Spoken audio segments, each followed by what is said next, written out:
mercury is a growing concern for facing the environment right now? I mean, because when you, on the face of it, you know, the environment seems pretty pristine to a person who's untrained to see it. Can you talk about mercury being an insidious pollutant?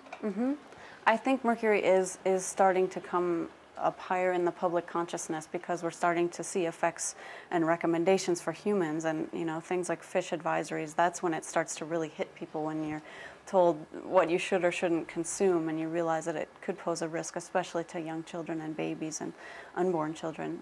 And so I think that that tends to galvanize people, but it is a kind of pollutant that it isn't obvious to us. When a loon ingests a lead sinker, for example, in contrast, another pollutant for loons, they will succumb to that lead poisoning within 2 weeks.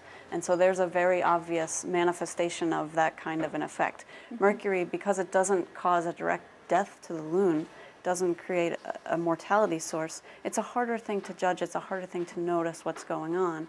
And it takes getting out there and actually looking at levels of it in the system and relating them to effects on our wildlife to really get people's attention about it. And I unfortunately think that it's, when it becomes a human issue as well, then it gathers a lot more attention. But we are starting to see elevated levels of mercury in other wildlife as well as loons, even in forest songbirds. So that's really starting to show that it's having far-reaching effects beyond just our aquatic systems. It's being seen in some mammal species as well. And where would you say the, was that okay, the movement in the frame and stuff? Yeah. Okay. Where would you say the mercury is coming from into the Adirondack area? I mean, I thought that New York State was doing enough to kind of reduce emissions from their own factories.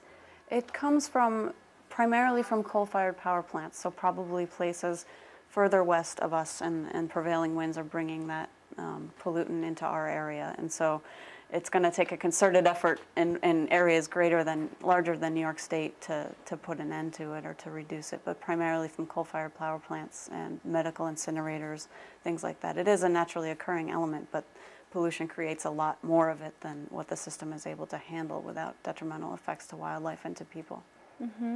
Why do you think that